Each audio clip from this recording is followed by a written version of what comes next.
Good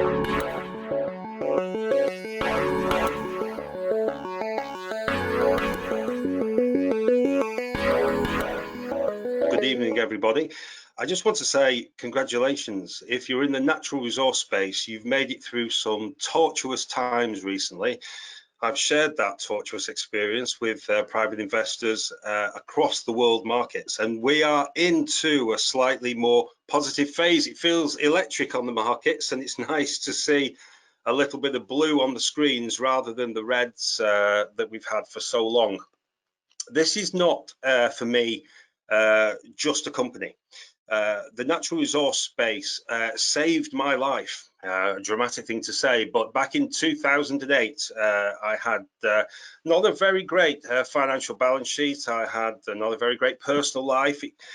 Coming into the sector in 2008, early 2009, gave me a purpose, a focus, and it enabled me to make the kind of returns that you can only really dream of. I think we're in that zone now where potentially investors who are entering the junior resource space at the moment could see considerable life-changing returns. So I want to ask a question, and I just realized I've been looking down rather than up. I want to ask a question. Why do you invest in the natural resource space? And I ask that question of myself all the time in terms of Power Metal Resources and what we do, because I want to do the things that private investors will value and appreciate. Now, I think investors are genuinely looking for a good story that they can follow, and they can see the story emerge over time. Obviously, we want to make money from our investments.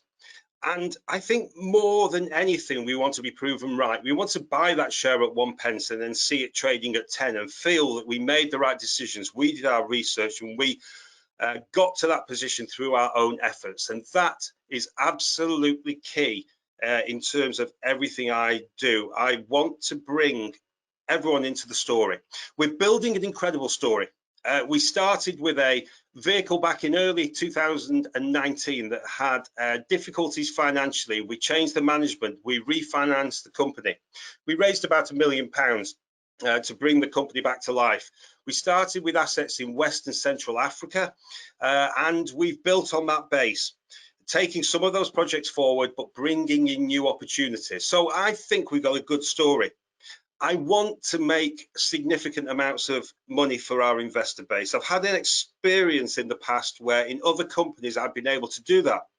And I've seen investors send emails, notes and telephone calls telling me about the things that they've been able to do, how their life has been changed through some of the work that I've done. And that is a hugely positive experience.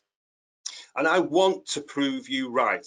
So let's go through the presentation and I'll show you why we've built this company in the way that we have, how are we going to take it forward, and what are the key fundamentals that should make a difference to our share price and hopefully make a difference to your balance sheet. The first slide on the screen is the disclaimer. You get a prize if you read all the way through. Let me tell you what it says. It says, do not believe anything I say, do entirely your own research, be careful in terms of how you invest, take advice where you need to. It's absolutely fundamental that you don't listen to any of the company directors at any time, and you really look into these companies seriously. Now, I can say personally, I'm invested in my business. So far, I've put £240,000 of my own cash into the business. That's real cash going in through financings and through on-market purchases. And today, I put in another £16,000 approximately. I am focused on this company. This is all I do. In the past, I've been on multiple boards. I've seen all sorts of different scenarios. Now I only have one true love, which is Power Metal Resources. And I'll be taking that forward to get this job done. So, disclaimer, do your own research and make sure you fully understand what you invest in. This is a personal message from me as CEO. As I say, it's not just a business. This is something that means an awful lot to me. We've got a number of metrics within our business that are absolutely vital. We have to build aggressively. We've been building this business for 18 months. And over the course of the last 18 months, we've been layering in new assets, new opportunities at very difficult times in the market. So we've been able to get good deals. We are never unfair to the third parties that we engage with. We are always reasonable, but we've been able to get some very good deals and access to some very big projects. We want to maintain at all times active communications. You will not see a dearth of R&S from our business. We have a number of projects, we're constantly active, and we will tell you about what we're doing at all times. We will not leave you in the dark at any stage, because as a private investor, that's what I want from the companies I invest in: regular communications telling me what's happening. We will build our balance sheet. We will make our company stronger. If you are with your back to the wall, a gun pointed at your head, and you have to raise capital, the market has you. And we don't want to be in that position. So I want us to build towards self-sustainability from a financial perspective, so that we can fund our own operations and we are not reliant on the market to go and raise money. I don't do discounted financings, as we proved recently, where we raised £1 million at the market. It's just not on. If you're an investor in my company, we protect you. If you already have bought the shares, we protect you. You will not see heavily discounted financings that destroy shareholder value. And we will make sure that our board compensation is reasonable. So many times I see companies where the management teams pay themselves vast amounts of money. I just don't believe personally that if you're running an entrepreneurial resource business, you should be paying yourself £250,000 a year. I think you should be focused on building that business, finding something valuable, and then maybe you can think about higher levels of compensation. But in the early days, pay a reasonable wage and then keep most of the money for investment in your projects on the ground. So those are our key metrics. Now, the company has two main areas of focus, which is gold and nickel at the moment. So we also do copper and we do PGMs and other areas as well, but it's gold and nickel. We think those are the two commodities that have the best potential and the best supply-demand dynamic going forward. And when you factor in the issues that we've had in recent months with COVID-19 and the worries in the world and the state of the markets and the economies, we think gold is hugely attractive. And we look at the electrification of our world and we think nickel is majorly attractive. So we're focused in those areas, with other areas around and about that we're developing as well. Here's our company structure and financials. 771 million shares in issue, and a penny a share approximately, that would be around £7.7 million market cap. And there on the right hand side, you'll see the stakeholder percentages. You'll notice the board members there, or connected parties of the board members. The board has about 15% of the stock in the company. We think it's far better if we have an invested position, if we make money alongside our shareholders rather than just getting paid to be in the position. We want to drive the value of this company higher, because then we benefit. And alongside those shares, we have options, and our options are priced at 1p or 2p. In the case of the 1p options, until our share price trades at a VWAP of more than 1.5p per share, we do not get a chance to exercise them. So we have to go above 1.5p a share before we can even think about exercising. And with the recent options we granted to 2 board members, when the price was 0.9, the option exercise price is 2p. We're not messing around.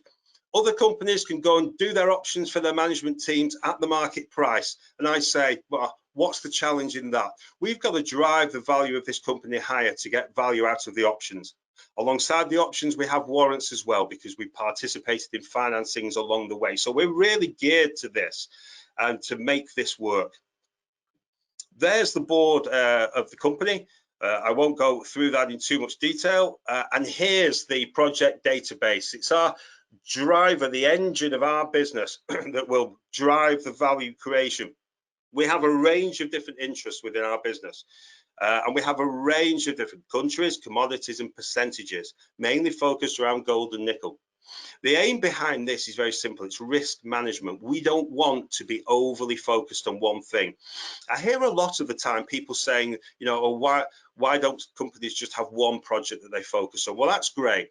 but it's all eggs in one basket. I want us to have a degree of diversification so that we're not entirely dependent on any one project to do the business for us. Now, of course, if I look down the project list that we've got, and I'll run through them briefly in a second, we could have a major metal discovery in every single one. And we've got the working capital within our business right now, as I'll talk about at the end, to push forward every single one. And we will be pushing them forward, because over the next few months, I hope, with a fair wind, and in some cases with the COVID-19 restrictions easing in certain areas, I hope we will be driving forward into multiple exploration programs. We're running in the US, in Arizona at the moment, with an exploration program. We want to be pushing on with other programs as soon as possible. So there's our project matrix. We have a variety of different things. Let's go through them specifically. Australian gold. Back in the first quarter of this year, when the markets were in a bit of turmoil, I was in my front room. Michelle, my wife, wasn't entirely pleased with the situation because I was there all the time, and we were working on Australia. We were building a portfolio of interest in Victoria. And what we did in Victoria, there it is on the screen, is we focused on the Victoria gold fields. And in conjunction with Red Rock Resources, we formed a joint venture that Power has 49.9% of, and we pegged land. We submitted license applications across Victoria. Now, Victoria is a particularly attractive area at the moment. There's huge amounts of interest from around the world in what's happening in Victoria in the gold fields. Fosterville South, a company listed on the TSXV, came to market with a market capitalisation of 20 million Canadian dollars, about 12 million pounds, a few months ago, and now sits with a market capitalisation above $300 million, a huge increase in valuation over a very short period of time.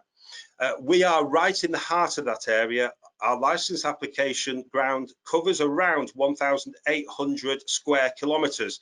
And when you put us in the context of our neighbours and who's around us, here's the map. And you can see some big players. The areas in blue are the Power Metal Resources, Red Rock Resources joint venture.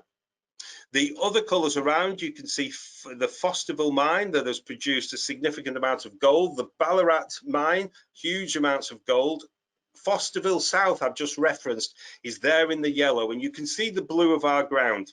Now, this particular development in our business has happened very rapidly. We've been working on it for about a year now, but the actual laying down of the applications had to happen very quickly because we saw a big increase in interest, a Victoria gold rush, as it were, and we put those applications in very quickly over a very short period.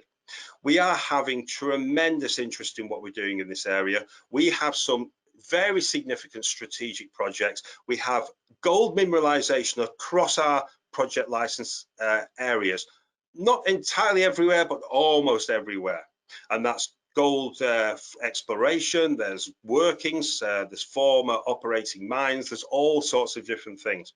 We're compiling a database right now. Excuse me, we're almost there. And we're also undertaking a 43101 technical report preparation using a third-party consultant. Why are we doing all this? Well, we see one possible way forward for this package, or part of this package, and that's to do a listing on the North American Stock Exchange. So we're taking all the steps to get us there. The valuations for companies with Victoria Goldfields interests in Canada are tremendous, and we think there is a real opportunity to recognize that value through a listing, and also to be able to generate through that listing the financing to really move on and push ahead with exploration across these projects in due course. That's Australia.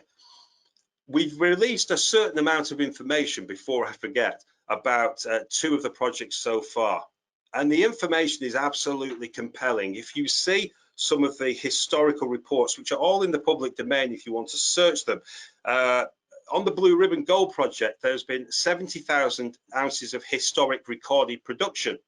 possibly a lot more that wasn't recorded over a period of time or isn't in the record at the moment. Our gold nuggets up to 85 ounces in size. At Sardinia project, we've got gold nuggets of up to 750 ounces in size. These are enormous nuggets, and we've got evidence of workings all over. Huge opportunity for us within this business, and also for our partner Red Rock Resources in the joint venture to take this forward and create value for our shareholders. And when we say create value, it's not just a throwaway phrase like so many companies. We really mean it. We want to build this company. Botswana, we took on our interest in Botswana in 2019 as one of our early additions to the portfolio. And what we're targeting in Botswana is a drill program. We agreed to acquire back in 2019 18% of Kalahari Key, which is the holding company for a single project, the Molopo Farms Complex project. We also agreed at the same time that if we invested in 2020 $500,000 US in a drill program to test some very substantial nickel PGM targets, nickel sulfide being the focus of our drilling campaign, then we would earn into a 40% direct project interest. So overall, we would have an effective interest of 51%. Now, that money is sat there in the US dollar account. It's ready to go. As I'll mention later on, we have a strong financial position, but that money for the drill program is there and it's ready to go, and we're ready to move ahead. We're waiting for environmental management plan approval from the local authorities, and then we will go into the final stage of preparedness for the drill program itself, and that for us will be a significant moment that we've been building to for the last year or so. A little bit further information on the project is on the presentation. Cameroon. Cameroon was one of our original legacy projects when we took on the vehicle back in February 19. We did some work in summer 2019. We were looking for cobalt nickel. We found an interesting mineralization with vanadium and titanium. We didn't find the levels of cobalt that we were looking for, but we understood the geology a lot better. We think we know where to go with the next step exploration, and we're just deciding now whether to push ahead with exploration on that property, moving that forward, or whether to commercialize in some way, bring in joint venture partners, or do something else with the property. So it's in decision phase at the moment. In the DRC, we again brought this project in as part, we had this project as part of the original acquisition of the vehicle back in February 2019. We didn't really know how we would take this forward. We decided to do some basic exploration in mid-2019, and we did a termite mound sampling program, which caused huge amounts of hilarity amongst the discussion boards and Twitter. We, of course, recruited the termites, and we gave them a packed lunch every day, and we looked after them. But they are one of the cheapest and best ways to do ground exploration at low cost and get some really good information. So we did the termite mound sampling program. We found a 7-kilometer copper anomaly through the heart of our license. We didn't anticipate it. It was a huge positive result. So we followed up in 2020. And there's a little bit of information about the work that we did. In 2020, we went from termite mound sampling to doing some pitting and mapping. We confirmed what we found in 2019. So it's starting to get exciting now and really interesting. We could have potentially a significant copper deposit on our hands in the DRC.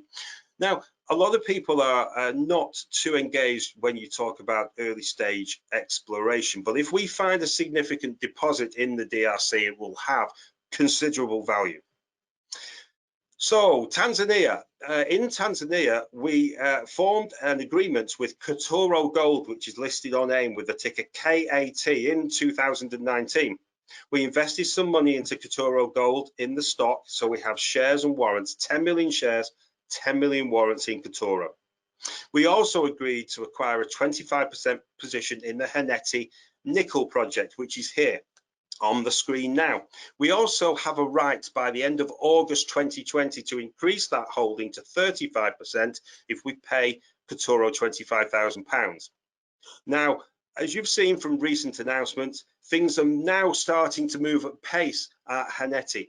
And from the earlier stage exploration, we're now moving towards the drill programs. And again, as with Malopo, we're going for substantial nickel sulfide targets.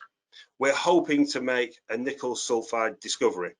Now, people get excited about gold, which is understandable, and nickel perhaps a little less so. But in recent history, we've seen in Australia with Sirius Resources and the Nova nickel discovery, how a share price can go up 100 times on a major discovery. And that's what we're going for. But of course, we've got to do the work. We've got to do the drill program.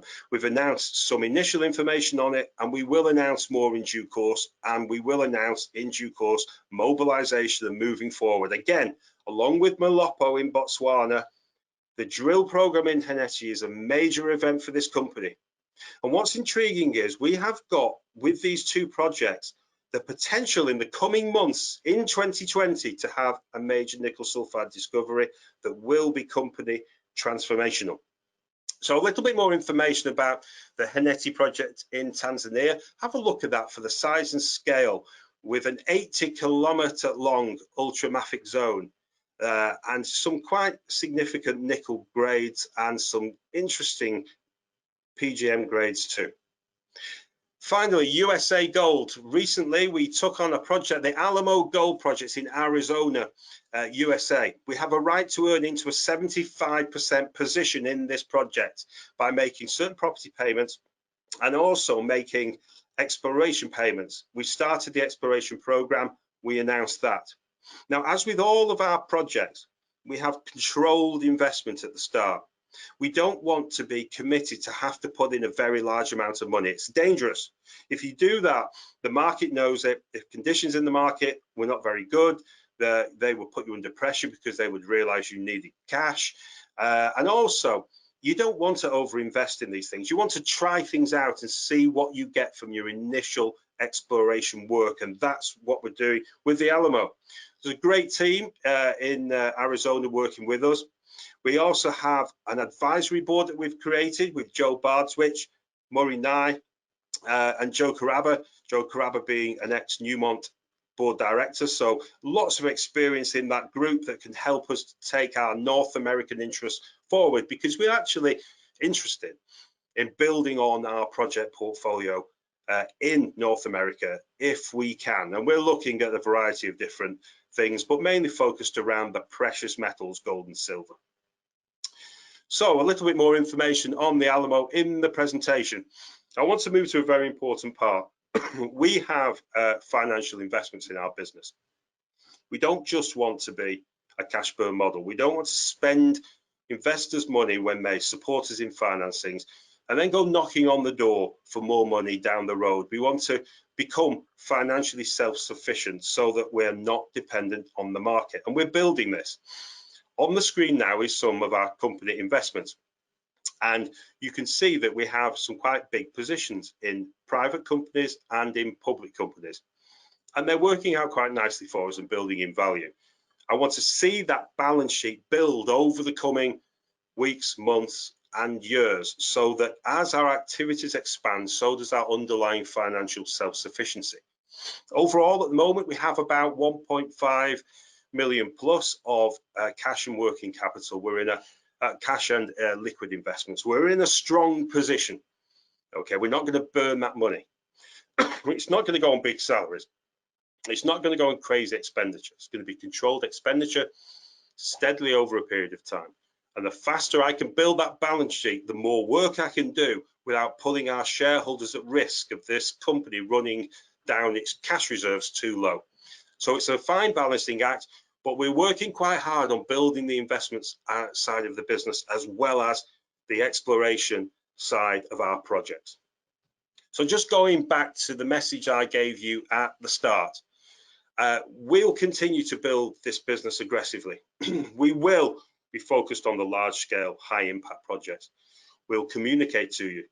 Some people don't like to have, the level of communications that we put out as a business, but I don't really care, because I am insistent that we have to tell the market on a regular basis what we are doing, so that you as a shareholder, when you hold our stock, know exactly where you are with each of our projects as they move along.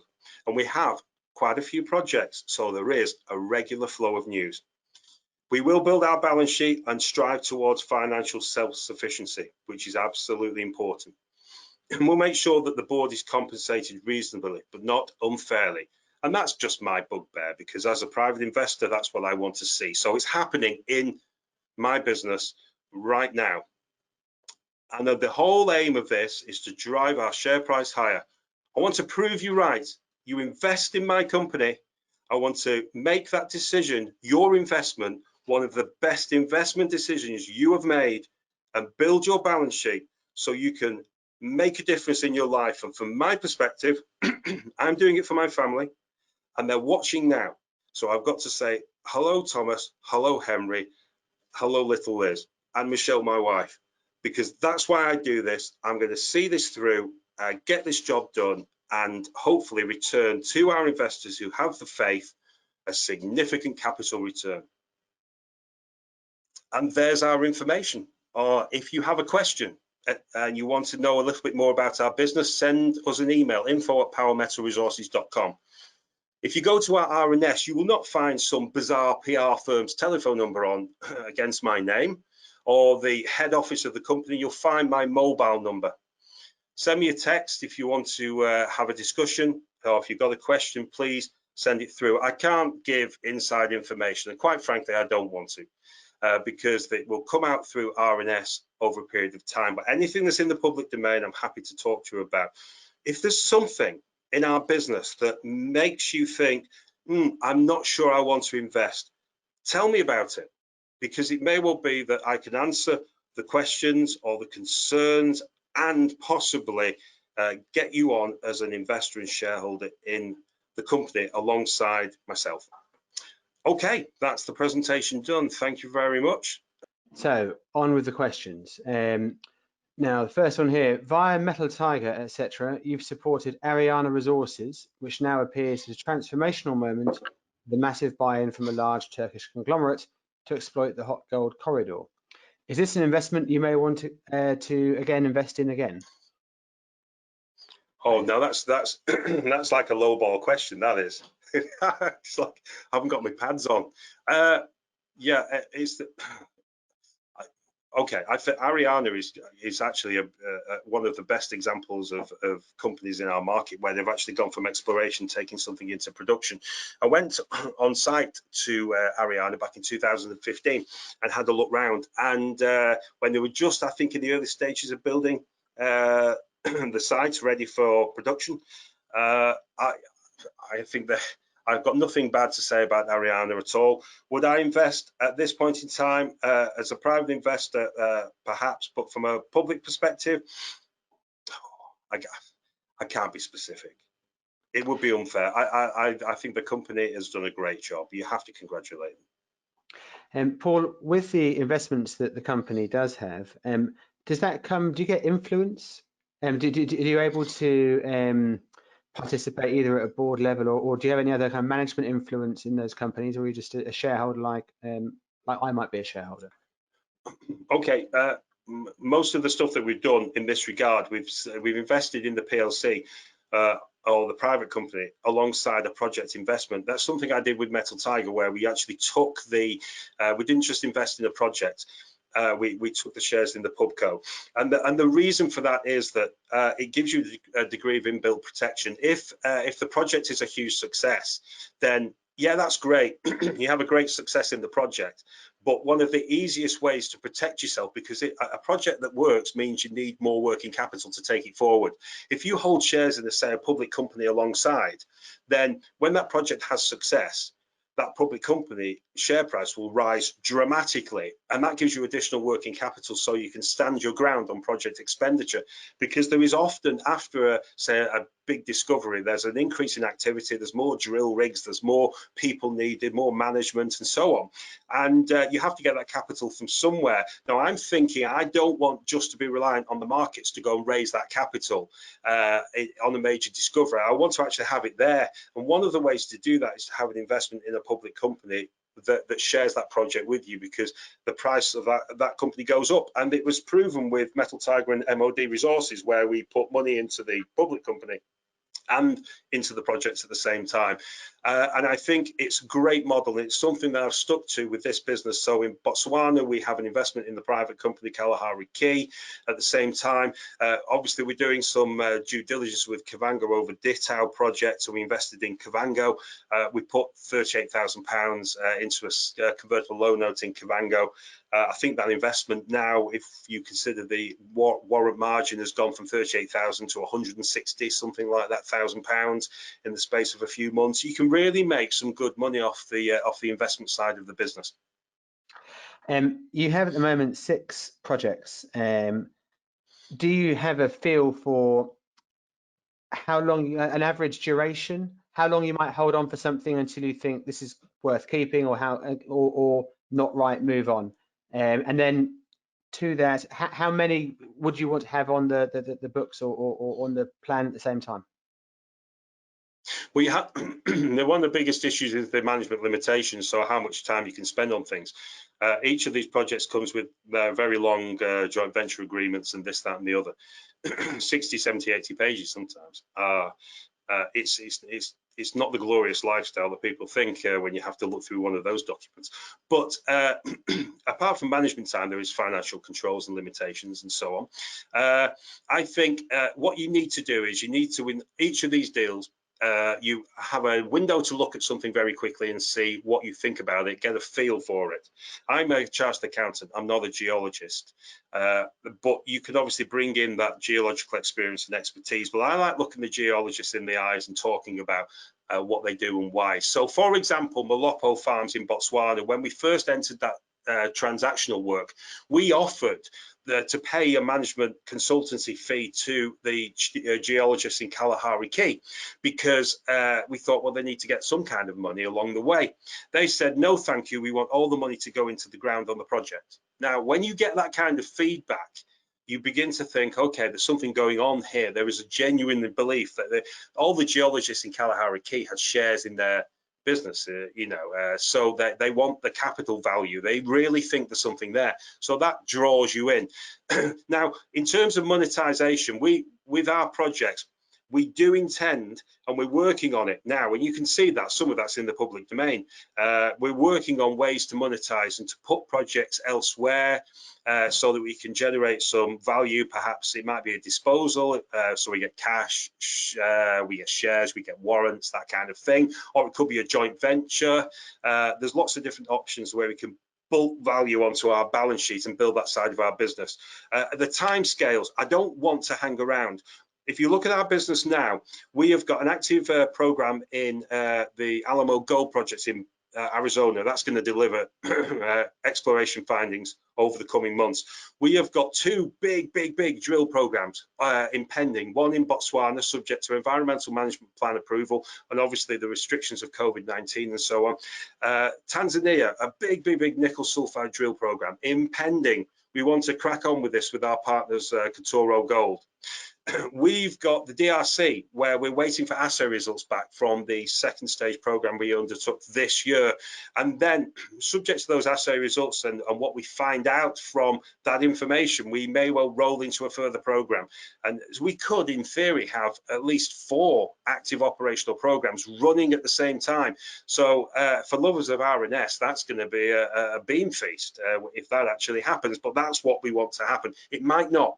The world is a bit strange at the moment, as we know, and there are some restrictions and difficulties we have to navigate around. But all things being well, in the fullness of time, we're going to have exploration across our business.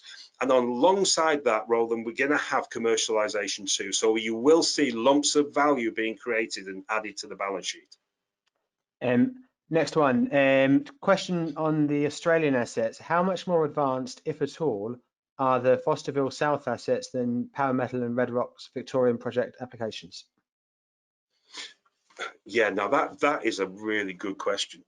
When Fosterville South came to the market, they had a package which was not too dissimilar in terms of the package that we have constructed in the joint venture.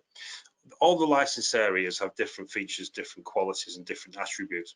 The one thing that Fosterville South have been exceptionally good at doing, apart from communicating the message and really reaching out to the investor base around their proposition, but they've also raised significant chunks of capital. They've got significant investors behind them from the start, and they've raised significant amounts of money. So they have significant amounts to invest in exploration on the ground. And that makes for a very exciting opportunity. With their project base in that part of the world, they're going to find something fascinating. Well, they already have with Golden Mountain, where they got some really good drill results recently. We feel the same about our package of interest. We've, the database has been building, and we're looking forward in due course to get the full findings of the database review and to get the 43101 pulled together and start to fully articulate what's potentially there. We've done it with two. We've sent some information out to market on Blue Ribbon and Sardinia, with some incredible historical exploration finds, substantial nuggets, significant amounts of historical production. And this is near surface production, because back in the 19th century, when lots of the production was undertaken, they didn't go very deep. And we are fascinated by what lies beneath, as it were, and by doing some drilling in due course to actually really test the system down below, because we think there's a possibility we could find something quite special. Thank you very much. We are a little bit over time, but I've got a question here where I had a couple of questions in from the same person. I've not managed to get to them all evening, and so I want to give this a fair chance. And this is regarding joint venture with Red Rock Resources in Australia again. There are 3 licenses with work in progress with plans with over a 5-year timeline. And someone's referenced a license number here, which I won't try and read out, which is 5 kilometers from Belarus and a suburban area. What's the potential, I guess, of that particular license is what's being asked, and why the long time frames?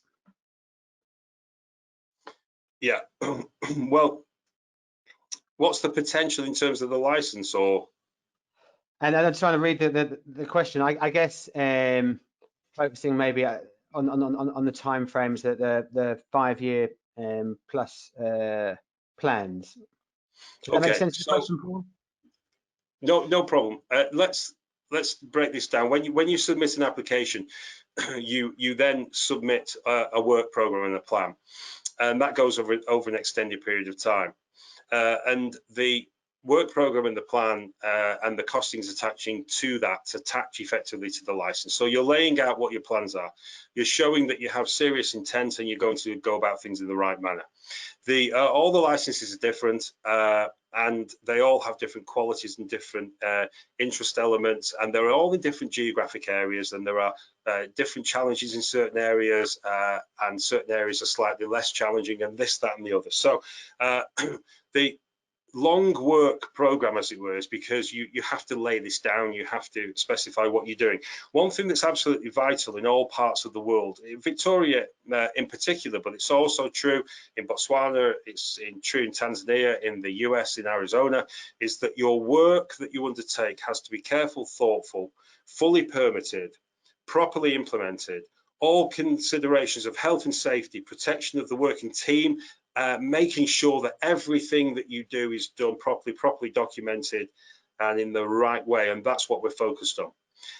So at the moment, we haven't released huge amounts of information about the 11 different license areas in Australia. We've given certain information about 2, but over the coming weeks and months, we will be articulating full detail, or the geological potential, the historical information, and more about the forward plans. Now, of course, we're waiting for license grants, which is the important next step for us to be able to then put forward, to the market in detail the next steps and actually announce exploration programs, subject again to local approvals, and that's going to be a very exciting time for us. But rest assured, Roland, everything we will do will be done properly. Thank you very much.